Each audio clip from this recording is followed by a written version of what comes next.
Août 1944, une colonne de l'armée allemande remonte du Puy en direction de Saint-Étienne par les hauts plateaux. Des maquisards, avec à leur tête le commandant Maret de l'armée secrète, décident de les arrêter à Estivarey. Les combats sont rudes et acharnés. Finalement, les Allemands signeront leur reddition face au commandant Maret au café Jasserand à Merle. Claudette Brunon se rappelle de ce jour-là, malgré les 80 années qui se sont écoulées. Elle nous raconte. En 1944,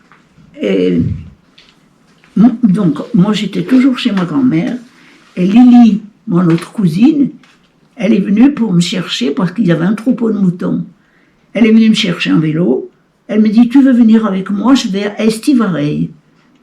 Et si tu veux venir, on ira à la...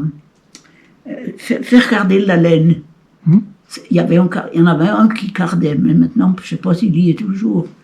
Il cardait la laine. Je crois qu'il y a une rue. Alors elle me dit, tu viens, il est resté à Estivarey. Alors viens, on part prendre un vélo et nous voilà partis. Et puis à un moment donné, j'ai dit à ma cousine, mais qu'est-ce qu'on entend? J'entends du bruit. J'étais sourde pourtant, mais j'entendais, j'ai dit, comme des pétards.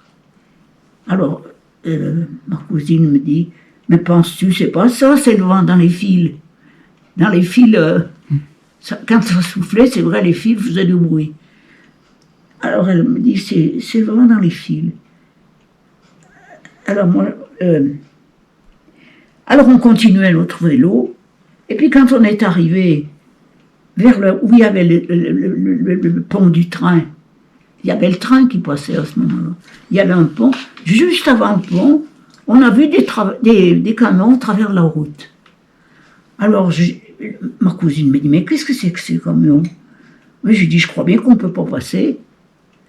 Et effectivement, il y avait des maquisards qui étaient à côté à côté des camions et qui nous ont dit, mesdames, il ne faut pas passer là, c'est défendu. Alors moi je dis, mais qu'est-ce qu'il y a? Alors il nous dit, mais vous n'entendez pas les coups de... Ils sont en train de se battre. Et c'est dangereux pour vous.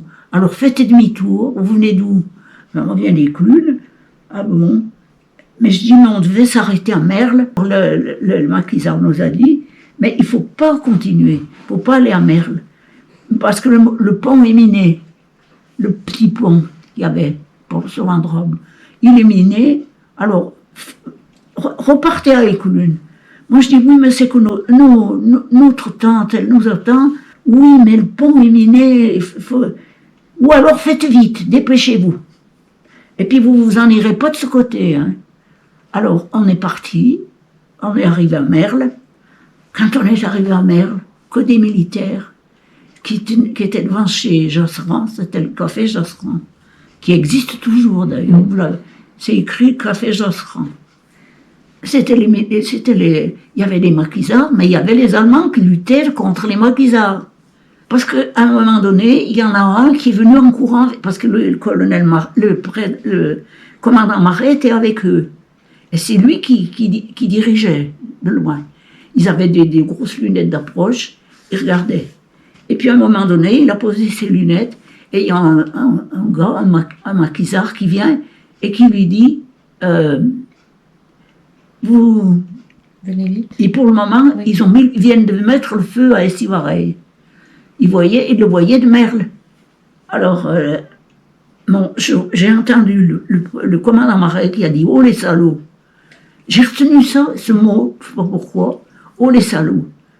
Et puis là, il a donné ses ordres, ce qu'il fallait faire aux soldats.